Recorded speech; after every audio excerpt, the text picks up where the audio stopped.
우리가 지난주에 살펴봤던 본문은 결혼식, 혼인잔치였습니다. 오늘 본문은 유월절입니다. 13절에 보면 유대인의 유월절이라고 말씀하고 있죠. 유월절 혹시 무슨 날인지 알고 계십니까? 이스라엘 백성들이 애굽에서 종살이 할 때, 그때 이스라엘의 부르짖음을 들으시고 이제 모세를 통해서 이스라엘 백성들을 출애굽하실 때 끝까지 완고함으로 고집했던, 대적했던 바로를 심판하시기 위해서 10가지 재앙을 내리셨죠. 그 마지막 재앙인 애굽의 모든 장자와 초태생 수컷을 멸하시는, 짐승의 처음 난 수컷 또는 사람으로는 첫 번째 태어난 아들을 내 생명을 취하시는 재앙을 내리시죠. 이 재앙이 임하게 될 때 애굽에 함께 지내고 있었던 이스라엘 백성들은 유월절 어린 양의 피를 문설주와 좌우 임방에 바름으로 죽음의 사자가 그 앞을 보고 그 피를 보고 지나가는 유월의 뜻이죠. 이 하나님의 건지심을 기억하고 대대로 기념하도록 하나님이 절기를 정해 주셨습니다. 그것이 유월절이죠. 유월절의 의미, 죽을 뻔했는데, 죽은 거나 다름이 없었는데 실제로 애굽의 모든 장자들은 다 목숨을 잃었는데 하나님이 우리를 살려주셨다, 구원하여 주셨다. 이것을 기념하는 절기입니다. 이스라엘 백성들이 지키는 절기들 다 중요하지만 특별히 하나님의 구원을 기억하고 기념하는 굉장히 중요하고 의미가 정말 풍성한 그런 절기였어요. 이 절기가 되었으니 주변에 흩어져 살던 많은 이스라엘 백성들이 예루살렘으로 모여들었습니다.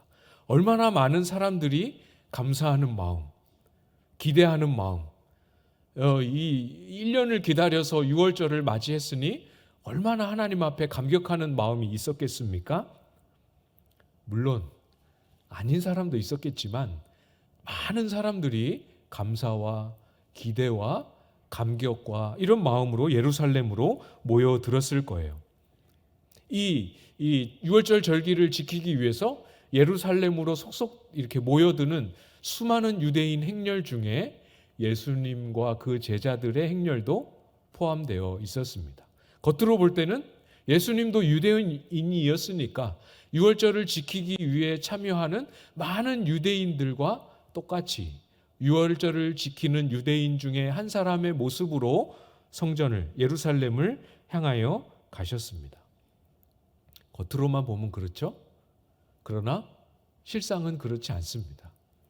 우리 예수님은 유월절을 정하신 하나님이시고 유월절에 기념해야 할 구원을 실제로 행하셨던 하나님이시고 예루살렘 성전과 모든 제사와 절기의 주인이신 하나님으로 예루살렘을 향하고 계셨어요. 이것이 아주 중요한 의미입니다. 예루살렘을 향하여 가셨고 예루살렘 안에 들어가셔서 성전을 보셨습니다. 오늘 14절 말씀이죠. 14절 말씀 같이 한번 읽어볼까요? 시작. 성전 안에서 소와 양과 비둘기 파는 사람들과 돈 바꾸는 사람들이 앉아 있는 것을 보시고 하나님의 마음으로 하나님의 시선으로 예루살렘 성전을 들어가셨어요. 그리고 성전 안에서 보셨습니다. 뭘 보셨습니까? 유월절이니까, 특별한 절기니까 평소와는 다르게 수많은 사람들이 이 절기를 지키기 위해 모여들었으니까 얼마나 더 사모하는 마음, 갈급한 마음이 많았겠어요. 성전 안에서 정말로 진심으로 드려지는 예배, 진심으로 눈물과 함께 드려지는 기도, 정말로 하나님 앞에 속지 않은 마음으로 드려지는 제사, 이런 것들이 예수님 눈에 띈 게 아니고 무엇을 보셨다고 기록하고 있습니까? 소와 양과 비둘기 파는 사람들, 돈 바꾸는 사람들을 보셨습니다. 이게 무슨 내용이냐면요. 예수님 시대에도 그랬고 그 이전에도 그랬고 이제 절기를 지키기 위해서 가까이 있는 사람들은 괜찮지만 절기든 제사든 멀리 있는 사람들, 같은 이스라엘 영토 안에 있어도 멀리 있는 사람들 또는 예수님 시대에는 주변에 여러 나라들에 흩어져 있었던 사람들도 유대인들도 많았습니다. 그들이 예루살렘에 절기를 지키러 오려면 제물이 필요한데 집에서부터 키우던 소나 양을 끌고 오는 것은 이게 보통 일이 아니거든요. 오다가 상할 수도 있고 더러워지기도 하고 병들기도 하고 그럴 수도 있지 않겠습니까? 그래서 그냥 돈을 준비해서 예루살렘까지 와서 예루살렘에서 소나 양이나 제물로 주님 앞에 드릴 것을 구매해서 드릴 수 있게 되었던 거예요. 그러니까 소나 양과 비둘기 파는 사람들은 그런 사람들을 의미합니다. 너무 좋죠? 굉장히 합리적이고 또 제사를 드리려는 사람들의 입장에서는 꼭 필요합니다. 근데 여기까지는 참 좋아요. 그런데 학자들의 추정에 의하면 추정입니다. 주 30년 무렵 가야바가 대제사장으로 있을 때에 일어난 것으로 보인다. 이렇게 추정을 합니다. 무슨 일이 일어났냐면 이것도 추정이고 저의 상상이지만 이 가야바라는 대제사장이 대제사장 안 했으면 사업가 해도 괜찮았을 것 같아요. 사업 수완이 너무 탁월해서 돈 흐름이 보였던 것 같습니다. 어떻게 해요? 이 성전 뜰 안에 상인들을 불러들이면 정말 큰 사업이 되겠다. 이렇게 생각을 한 것 같습니다. 그래서 예루살렘 성전 주변에 있었던 상인들과 경쟁하고 이것을 독점할 요량으로 상인들을 성전의 이방인의 뜰 안으로 들여놓은 거예요. 이스라엘 백성들의 입장에서는 성전 주변에 다른 곳에서 사오고 싶겠습니까? 성전 안에서 파는 재물을 사고 싶겠습니까? 똑같은 것이라 하더라도 성전 안에서 파는 것을 사고 싶지 않겠습니까? 성전 안에 대제사장과 결탁한 상인들이 들어오기 시작했고 그냥 들여보냈겠어요? 많은 수수료를 받고 들여보내지 않았을까? 성전 안에서 파는 소나 양이 더 비싸더라도 기꺼이 성전 안에서 파는 것을 사서 제사를 드리려고 했을 것입니다. 예수님께서 성전을 뒤집어 엎으시고 거기서 파는 소와 양을 내쫓으시면서 하셨던 말씀을 보면 틀림없이 그랬던 것 같아요. 16절 중간쯤에 보시면 내 아버지의 집으로 장사하는 집을 만들지 말라 하시니 하나님 앞에 예배하고 제사하고 속죄하고 하나님 앞에 기도하고 하나님과의 사귐과 교제가 일어나는 그곳을 장사하는 집으로 만들었습니다. 누가 이 일을 주도했다고요? 주변에 있는 상인과 장사치들이 이 일을 주도한 것이 아니고 대제사장이 이 일을 주도했습니다. 절기를, 제사를, 예배를 돈벌이의 수단으로 사용하고 있는 모습이죠. 성전이라는 곳은, 성전이라는 예배의 처소는 이제는 사람들의 영업장으로 바뀌었습니다. 이스라엘을 구원하는 절기는 이 사람들 눈에 이제 어떻게 보이기 시작했겠어요? 대목이죠. 이때 크게 수익을 거두어야 할 대목으로 여겨집니다. 성전 안에 상인들을 들여오는 이 행동 하나가 얼마나 하나님 나라를 어지럽히고 많은 사람들을 실족하게 하고 있는지 뚜렷하게 보이시죠? 이것만이 아닙니다. 성전의 구조를 보면 제일 가까운 쪽은 이제 번제단도 있고 물두멍도 있고 하는 곳은 제사장만 들어갈 수 있고 이스라엘의 남자들까지만 들어갈 수 있었어요. 그 앞마당 울타리를 하나 치고 한 번 더 내려가면 여인까지 들어올 수 있는 여인의 뜰이 있습니다. 그리고 울타리를 치고 거기서 한 번 더 밖으로 나아가면 이방인의 뜰, 이방인들이 기도하고 할 수 있도록 들어오도록 허용된 뜰이 있습니다. 거기에 상인들이 들어온 거예요. 자연스럽게 어떤 일이 벌어졌겠습니까? 이방인들은 하나님 앞에 나아갈 기도의 자리, 예배의 자리, 하나님 앞에 엎드릴 자리를 잃어버리게 되는 거죠. 대제사장들과 상인들의 결탁, 금정적인 이윤을 목적으로 한 결탁, 성공했을까요? 아니죠. 성공할 수 없습니다. 물론 당장에 그들이 원하는 돈을 그들의 손에 쥐었을지는 모르지만 성전의 주인이신 하나님께서 오셔서 보고 계십니다. 보고 계실 뿐만 아니라 주의 전을 향한 열심이 나를 삼키리라 하셨던 그 말씀 그대로 주의 전을 향한 그 열심을 행동으로 옮기셨죠. 보셨고 말씀하셨습니다. 장사하는 집으로 만들지 마라, 나가라 라고 말씀하시고 실제로 내쫓으셨습니다. 하나님의 전을 망가뜨리고 예배와 제사를 오염시키는 행동은 성공할 수 없습니다. 주의 전을 향한 열심 가득하신 주님께서 가만히 내버려 두실 수 없는 거죠. 여러분, 우리는 이미 저도 여러분도 하나님의 성령이 거하실 처소로, 하나님의 성령이 거하시는 성전으로 이미 저와 여러분은 부름을 받았습니다. 구약의 성전은 이제 더 이상 의미가 없고 우리의 몸이, 우리의 심령이 하나님이 거하시는 성전이 되었어요.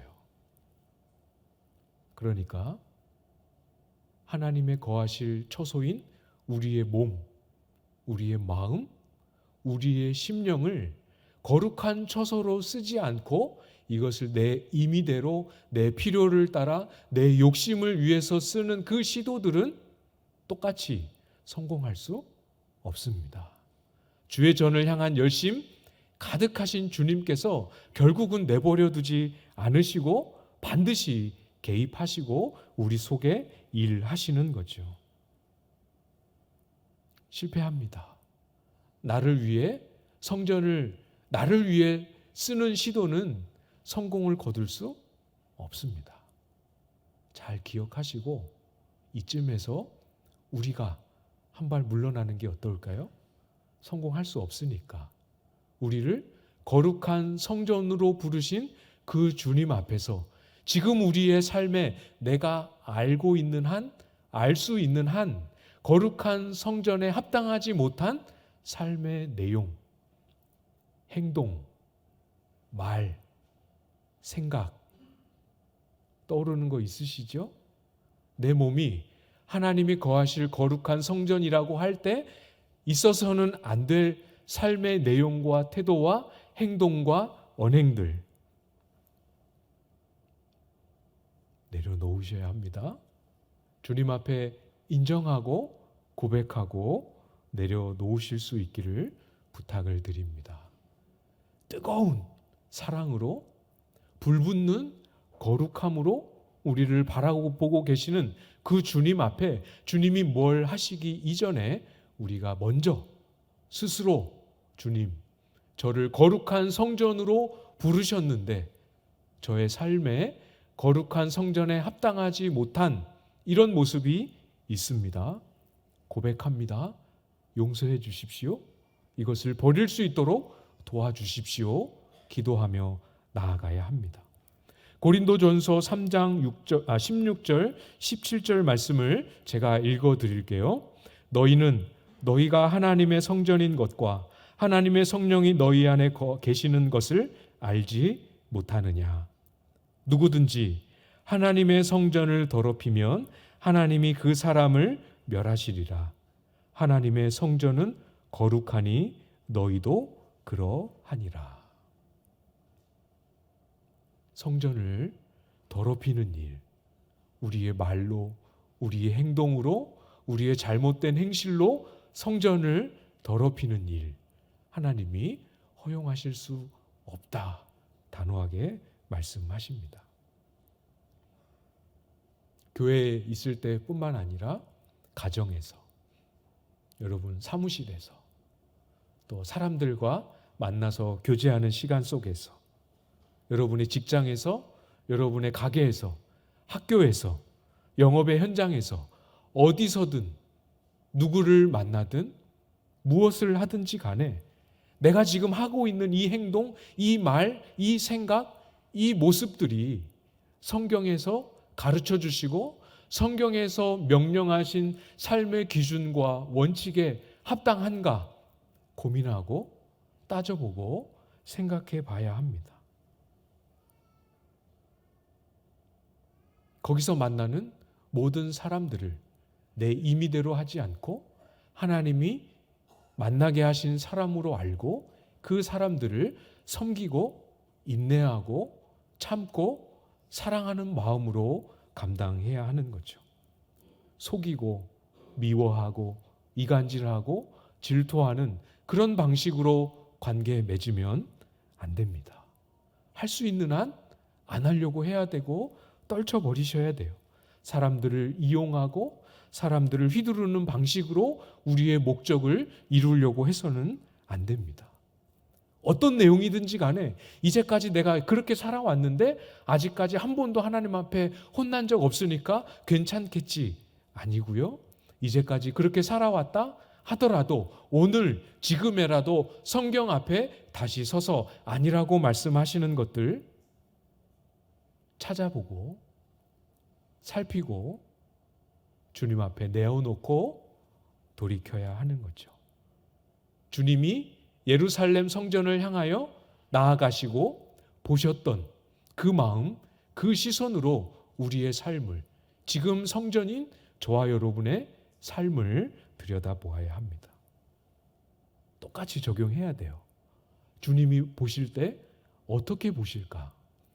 예루살렘 성전이 아니라 성령이 거하시는 거룩한 전인 내 마음을, 내 삶을, 내 삶의 요소와 삶의 자리들을 과연 보시고 뭐라고 말씀하실까 하는 두려움, 이것이 우리의 삶에 좀 많이 회복이 되어야 합니다.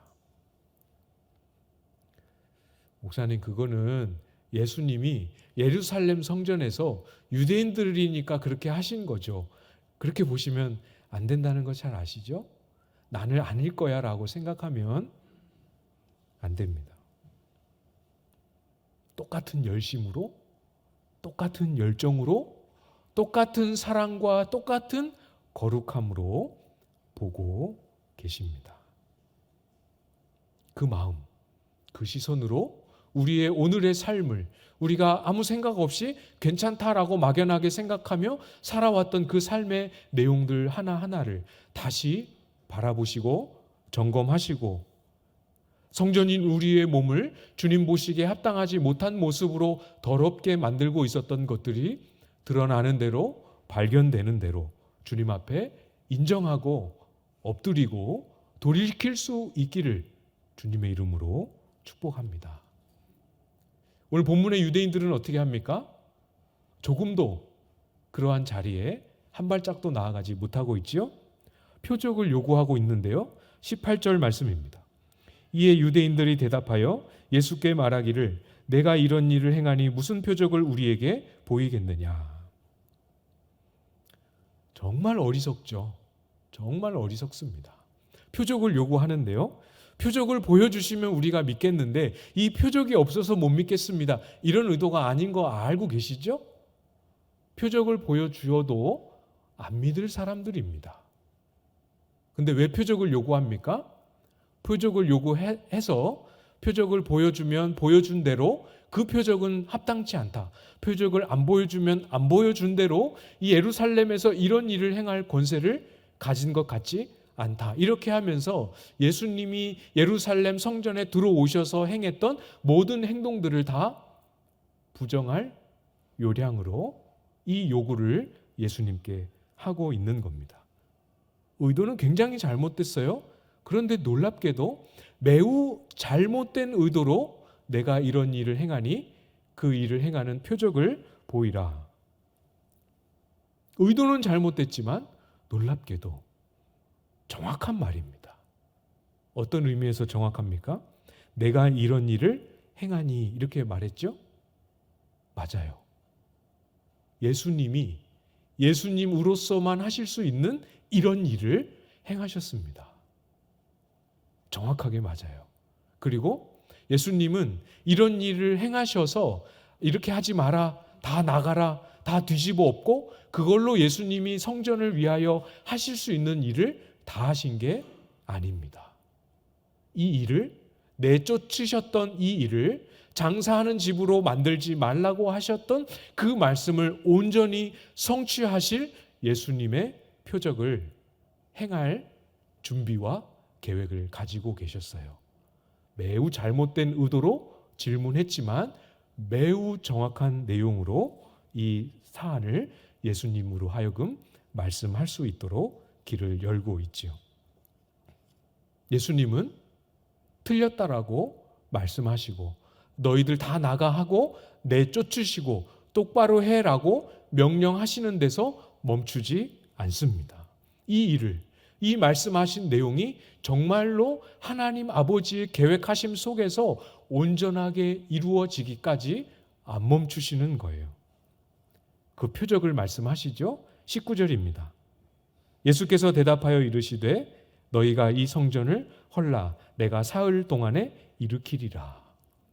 진짜 어려운 말씀입니다. 우린 다 알지만 정말 이해하기 어려운 말씀이에요. 그래서 유대인들이 뭐라고 대답합니까? 이 성전을 헐라 하는 말씀을 지금 눈앞에 보이고 있는 이 성전, 헤롯 성전이거든요.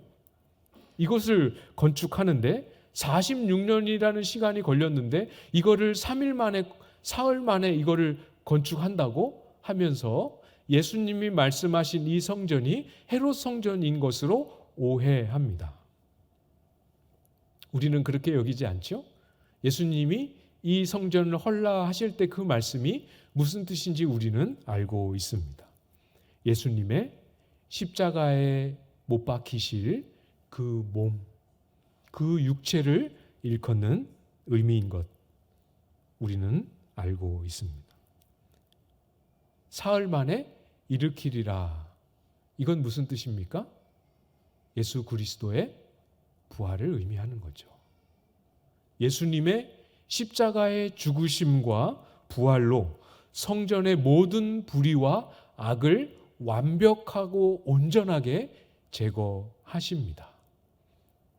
십자가와 부활로 성전의 불의와 악을 제거하실 뿐만 아니라 이스라엘 백성들이 도무지 상상할 수 없었던 놀랍고 영광스러운 새 성전의 시대를 열 계획을 가지고 계셨어요. 이 표적이 성취되었습니까? 이 요한복음 2장의 시점에서는 성취되기 전이죠. 그래서 거기 말씀에 기록하고 있지 않습니까? 죽은 자의 마지막 절, 죽은 자 가운데서 살아나신 후에야 제자들이 이 말씀하신 것을 기억하고 성경과 예수께서 하신 말씀을 믿었더라. 그러니까 이 사건이 일어나고 있는 그 시점에서는 아직 성취되기 전이지만 요한복음이 기록되는 시점에서는 이미 성취되었죠. 예수님의 십자가의 죽음과 부활로 성취하셨습니다. 어떻게 성취하셨습니까? 무슨 일이 일어났는지 조금만 더 살펴볼까요? 히브리서 10장 19절 20절 말씀을 제가 읽어드리겠습니다. 성소의 휘장이 예수님이 십자가에서 죽으실 때 찢어지는 일이 벌어졌어요. 그게 무슨 뜻인지를 기록하고 있는 것이 히브리서 10장 19절 20절 말씀인데요. 제가 읽어드리겠습니다. 그러므로 형제들아 우리가 예수의 피를 힘입어 성소에 들어갈 담력을 얻었나니 그 길은 우리를 위하여 휘장 가운데로 열어놓으신 새로운 살 길이요 휘장은 곧 그의 육체니라.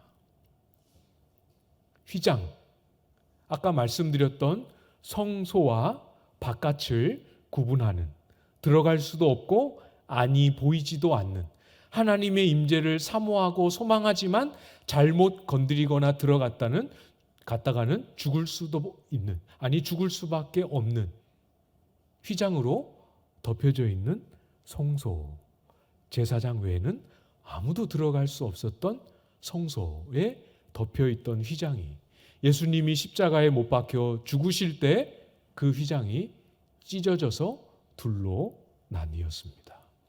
무슨 뜻입니까?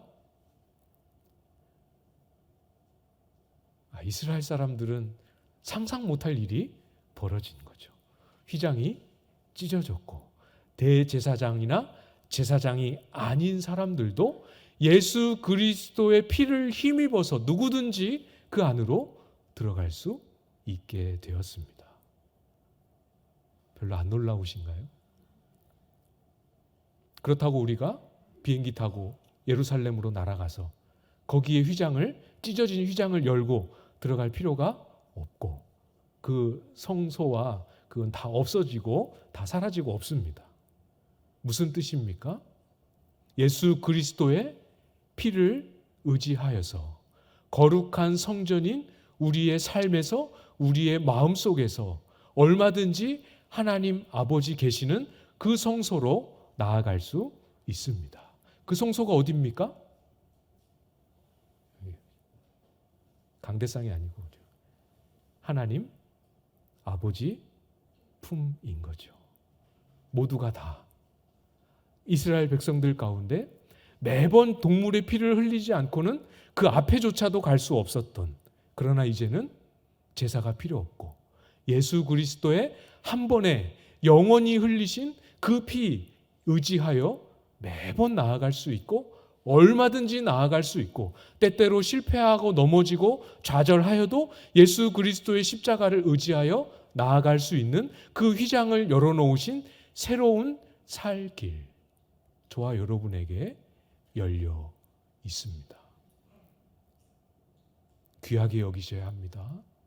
이 일을 위해서 얼마나 큰 대가를 지불하셨는지 알고 우리의 마음속에 아직 내가 성령이 충만하지 못하고 신앙이 그렇게 훌륭하지는 못하지만 예수 그리스도의 십자가를 믿는 그 믿음이 아직 내 마음속에는 살아 있습니다 하신다면, 최소한 그 믿음과 고백이 남아 있다면 모두가 다 똑같이 예수의 육체의 찢으심으로 열어놓으신 이 길을 귀하게 여기고 없는 것처럼 여기지 말고 우리의 삶에서 매 순간순간 확인하고 매일매일 들락날락거리며 이 은혜의 보좌 앞에 있는 은혜를 나의 것으로 삼고 누리고 소유하고 그 아버지 품에서 들고 나와서, 제발 들고 나와서 다른 사람들에게 보여주고 나누어주고 이야기해 줄 수 있을 때까지 이 은혜를 누릴 수 있어야 합니다. 부탁드립니다. 신앙이 훌륭한 사람들만 하는 게 아닙니다. 지난 한 주간 동안 죄를 한 번도 안 지었어야 오늘 이 예배가 휘장을 넘어 하나님의 보좌 앞으로 나아갈 수 있는 게 아닙니다. 언제든 어디서든 어떤 모습이든 어떤 형편에 있든 상관없이, 문자 그대로 상관없이 오직 예수 그리스도가 십자가에서 흘리신 그 피만을 의지하고 그 보혈의 공로만을 붙잡고 그 십자가만을 의지하여서 나아갈 수 있는 거죠. 여기 계신 모든 분들이 이제까지 그러한 은혜를 누리지 못했다면 더더욱 여러분의 입술로 하나님 아버지를 부르시고 마음의 참소가 일어날 때 네가 과연 하나님을 아버지라고 부를 수 있는 자격이 있느냐, 네가 한 행동과 지난날의 삶을 보거라 할 때 당당히 예수 그리스도의 십자가를 의지하여 부릅니다. 하나님 아버지. 여러분의 입술로 부르시고 받아주신다, 품으신다 약속하지 않으셨습니까? 저도 나아갑니다. 여러분의 목소리로 아뢰고 그 앞에 섰을 때 하나님의 은혜가 어떤 모양과 내용으로 우리의 삶을 채우고 적시고 변화시키는지를 뚜렷하게 경험하시고, 그 경험이 나만의 것이 아니라 우리 온 공동체에 흘러다니며 다른 사람을 격려하고 또 다른 사람으로 하여금 예수 그리스도의 십자가를 의지하게 하고 다른 영혼들로 하여금 아버지 품으로 나아갈 격려를 얻게 하는 은혜의 통로로 온전히 쓰임받는 저와 여러분들 다 되실 수 있기를 주님의 이름으로 축복합니다.